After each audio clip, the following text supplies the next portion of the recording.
मैं कुशाल मिश्रा आप लोगों का स्वागत करता हूं आज की इस क्लास में। और आज हम लोग यहाँ पर एक्सरसाइज 9.1 के क्वेश्चन नंबर 8 को देखने के बाद क्वेश्चन नंबर 9 को देखने वाले हैं। ठीक है, क्वेश्चन नंबर 9 को किस तरह से सॉल्व करेंगे ये मैं आपको भी समझाने वाला हूं। इससे पहले हम लोग यहाँ पर क्वेश्चन नंबर 8 तक सॉल्व कर चुके हैं। अगर वो क्वेश्चंस आपको देखने हैं तो आप लोग चैनल पर जाकर वीडियो को देख सकते हैं। वहां पर आपको हर एक क्वेश्चन के प्रॉपर सॉल्यूशंस मिल जाएंगे। आप उनको देखकर समझ सकते हो कि क्वेश्चंस को किस तरह से लगाना है और क्या सही तरीका है क्वेश्चन को सॉल्व करने का। क्वेश्चन नंबर 9 को शुरू करें। इससे पहले क्वेश्चन नंबर 9 को हम लोग अच्छी तरह से पढ़ लेंगे, क्योंकि पढ़ने के बाद ही हमको समझ में आएगा कि हम लोग उसकी फिगर को यानी कि उसके जो एंगल्स हैं किस तरह से मेंशन करेंगे, किस तरह से बनाएंगे। The angle of elevation of top of the building from the foot of the tower is 30 degree and the angle of elevation of the top of the tower from the foot of the building is 60 degree.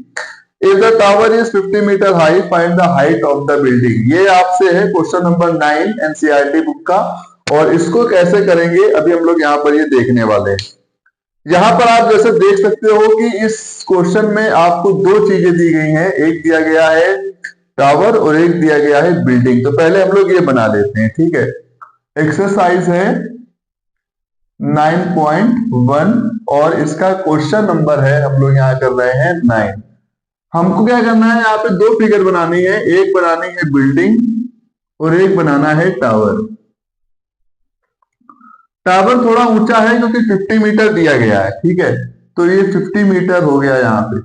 अब यहां से इस building से, building के top से foot of the tower is 30 degree, यानी कि यहां से जो एंगल बन रहा है वो तुम्हारा 30 डिग्री बन रहा है। अगर हम इसको यहाँ पे ऐसे मिला देते हैं तो ये वाला एंगल जो बन रहा है वो 30 डिग्री बन रहा है।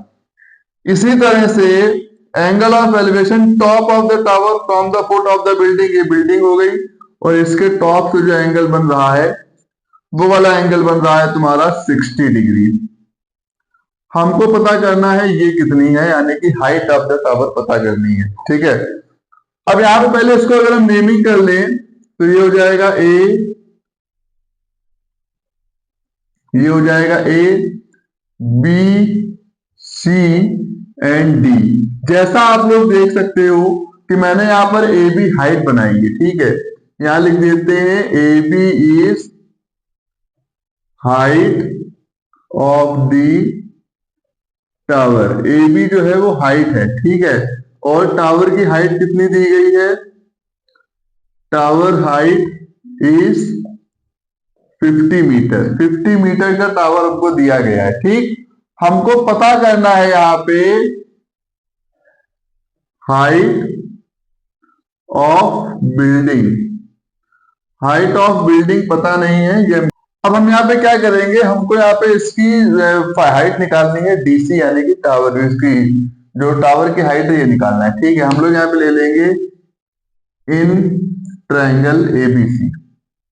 जब एबीसी को लेके चलेंगे तो यहाँ पे हो जाएगा 10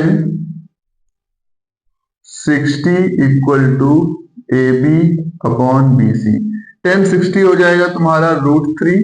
ए बी की वैल्यू है 50 और यहाँ पे बी सी पता नहीं है, तो बी सी की वैल्यू हो जाएगी 50 अपॉन √3। इसको यहाँ पे बॉक्स में बंद कर देते हैं। ठीक है, अब हम लोग ले लेंगे इन ट्रायंगल डी सी बी। अब जब डी सी बी को लेके चलेंगे तो फिर से यहां पे लगाएंगे। ठीक है, फिर से यहां पे लगाएंगे 10 30 इक्वल टू परपेंडिकुलर आपका हो जाएगा डीसी और बेस हो जाएगा बीसी।